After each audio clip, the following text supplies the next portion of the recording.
it's still ticking in my head. It really is. So I'm stood about here. Imran's there. Kareem's where you are holding the camera. Yeah. That's why when I send these guys the footage, they're going to see those sycamore leaves animated. You stay there, Jack. These leaves became very animated. In the footage, they look closer, but I can assure you that I was about here. Farouk was reciting the verse there. And where was Farouk? Farouk, he would be about here. Okay. Yeah, he was about here. Yeah. And I don't know.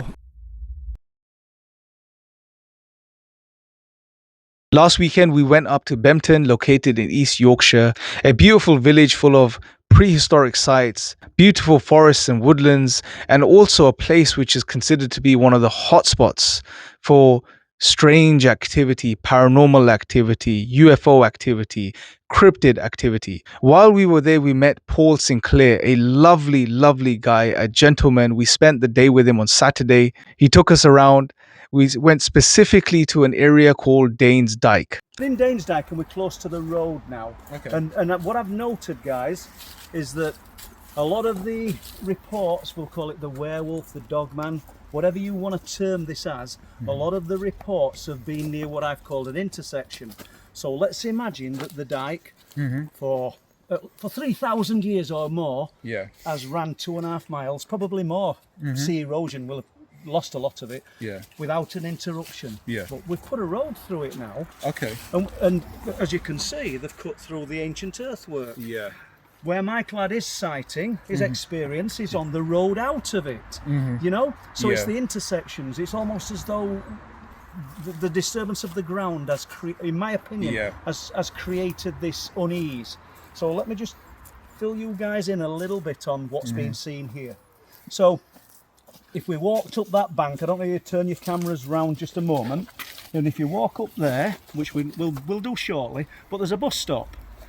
A guy had been walking in the other side of Dane's Dyke, the non-touristy part. It's about 10 to 5 at night.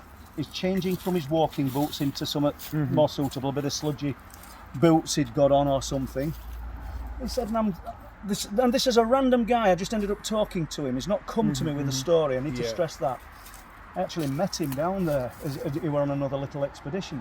He says, and this thing put its head between the post and the fence. He says, and I kid you not, it looked half human, half dog. And he said, and its eyes, and his exact words were, the eyes on the thing were bloody sparkling. Now I'm looking at you guys, and I'm not expecting you to believe every word I say, but for me there's far too many reports of this from unconnected individuals for there not to be some truth to what they're telling me. Paul was taking us around all of the historical places, all of the hotspots, telling us about the history of the place and the encounters that had taken place there, until we came to one specific location. And as soon as we got there, we noticed telltale signs of occult activity. It was a ritual site, possibly a pagan ritual site.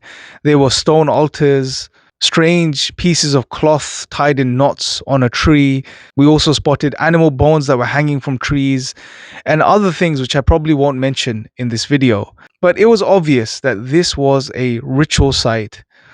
And from what we know, this was most likely a site where the jinn, or the shayateen, especially the evil jinn, were worshipped. Now, obviously, we're referring to them as the jinn, but they're known by many different names. So when we got to this strange ritual site, we decided that we were going to recite some Qur'an and just see what happens. We weren't expecting anything, and we told Paul, you know, chances are maybe nothing's going to happen, because we know when the Qur'an is recited, this makes the evil jinn flee. And we in particular decided to recite Surah Jinn because it relates to the entities that we were discussing. So we all gathered in this specific spot known as a hotspot, a gateway by some people, and Farouk decided to recite the Qur'an. Now, what followed was very strange. As Farouk started to recite the Qur'an, almost immediately, and it was a warm day, we're talking maybe temperature in the 20s, high 20s. As soon as Farouk started to recite the Qur'an, we noticed a couple of things. The first strange thing we noticed was the temperature dropped immediately, probably by 10-15 degrees, to the degree where we all got chills. It was almost freezing. Very unusual. At the same time, As when you watch the clip, you'll notice that the birds start chirping and the wind picks up. It was a calm day and suddenly the wind picks up. You can hear the trees start to rustle and everyone in that vicinity gets goosebumps. Just before we continue with the video, if you haven't already, please take a moment to click the subscribe button and the notification bell because it helps us continue to produce this content and get this information out to more people. Imran said at the beginning of the recital, or just before, we're not really expecting anything to happen, but we'd like to try this experiment. And I'm stood there, similar type of shirt, but a red one I think, I'm not certain. And first thing I became aware of was the cold. It was a hot day. Warm day, yeah. And it was like I was stood in a fridge. And I went like that, and looking at my arms. And then I noticed that Imran's saying, all the hairs on my arms are stood up. I think he's talking to, I don't know whether it was Rashid. One of the guys wasn't present. He was just out of the zone of influence, should we say. Yeah, good. And I showed him my arms. And then as I look over there, I realise that the leaves have become animated and the leaves in the tops of the trees, which obviously there's no camera on at the time, and we're all noticing it. At the risk of tainting the verse, we were that taken back. I think it needed talking about. Yeah, it need mentioning. During the moment. Yes. And after it had finished, everybody come to the same conclusions, apart from Rashid or Tariq. I can't remember which one of you guys, so apologies, were just out of that zone that had affected us all. It was almost as if, and as we know, that the shayateen, when they heard the recital of the Qur'an, they were affected. And what we were experiencing was like the material residue of this effect. And it wasn't one person. There was about 5 of us there at the time who experienced the same thing. Now, it could be Farouk's recitation, which was beautiful and profound, and we know the Qur'an has this effect on people. However, I think it may have been a combination of things. It may have been the recitation itself, which is a passage from the Qur'an, which we believe to be the words of God, the direct words of God himself. But also, there was a localized effect. The trees, the birds, the temperature drop, the goosebumps. It was very strange. And as soon as Farouk concluded his recitation, everything went back to normal. Another thing to note, Tariq, who was a couple of meters away from us, didn't experience the goosebumps and that cold feeling. So it was highly localized, which in itself was quite strange. This had an impact on all of us, especially on Paul too. So Farouk is going to recite the Surah Jinn, which, as you guys know, chapter means chapter Jinn. That's what chapter it means. Jinn. Yeah. And I shall maybe give you that if you want. أعوذ بالله من الشيطان الرجيم بسم الله الرحمن الرحيم قل أوحي إلي أنه استمع نفر من الجن فقالوا إنا سمعنا قرآنا عجبا يهدي إلى الرشد فآمنا به ولن نشرك بربنا أحدا وأنه تعالى جد ربنا ما اتخذ صاحبة ولا ولدا وأنه كان يقول سفيهنا على الله شططا وأنا ظننا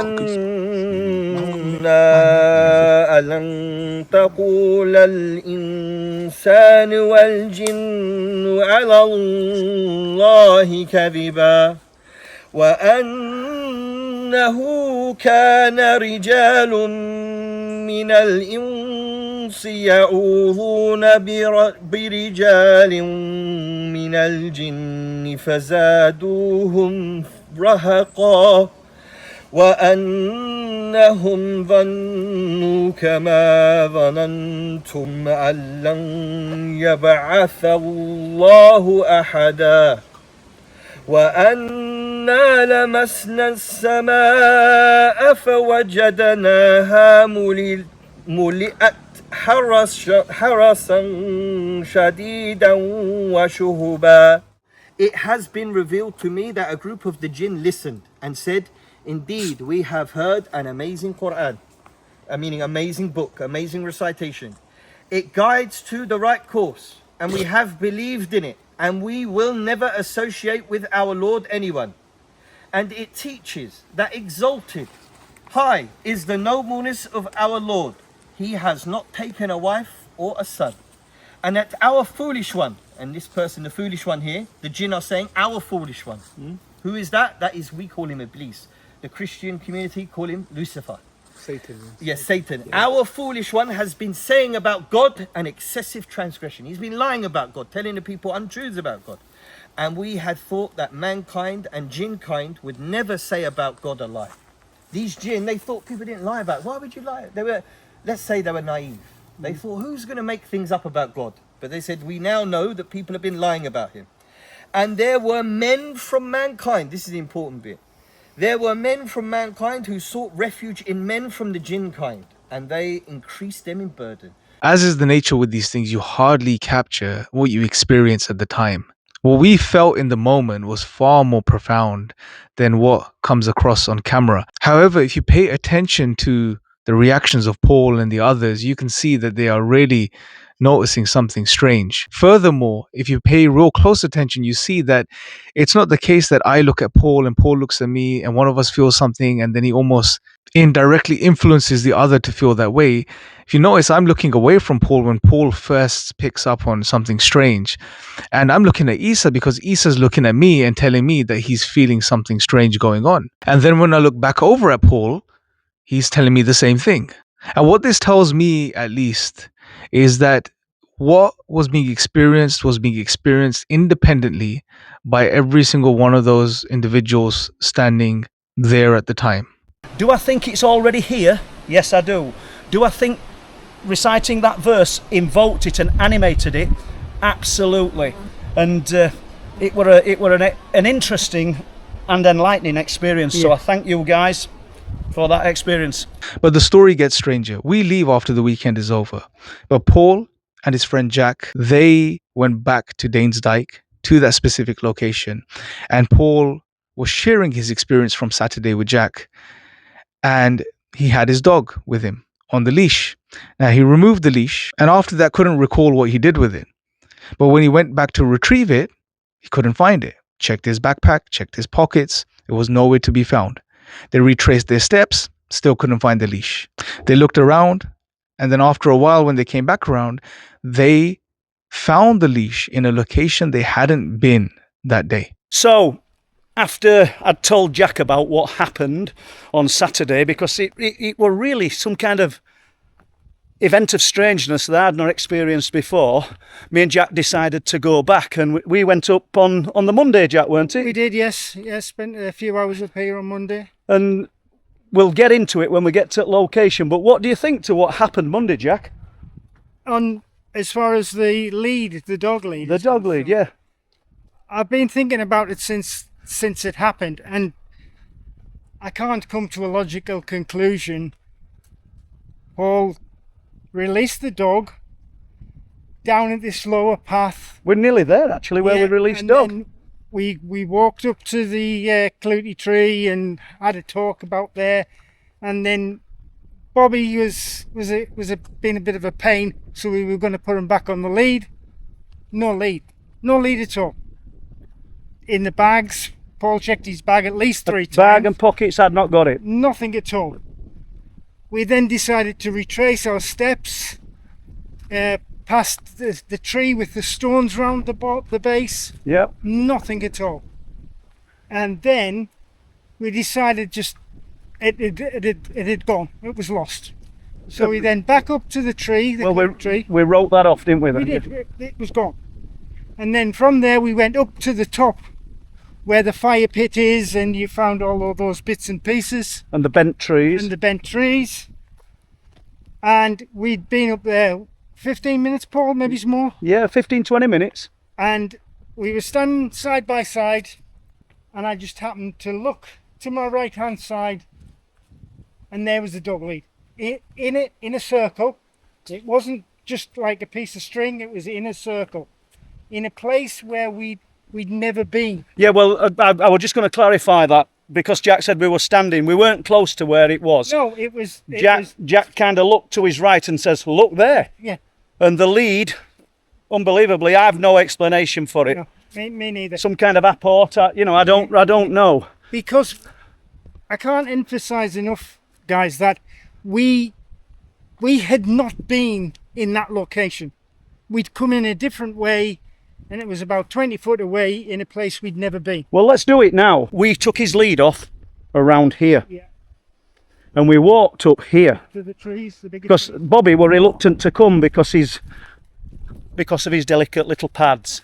He didn't want to walk. But we made him, and he came up here without a lead. And I mean, that's odd in itself, because I can't remember carrying lead. But there was some trees here, guys. It's finished now. It's not here to show you. And I meant to talk about it on Saturday.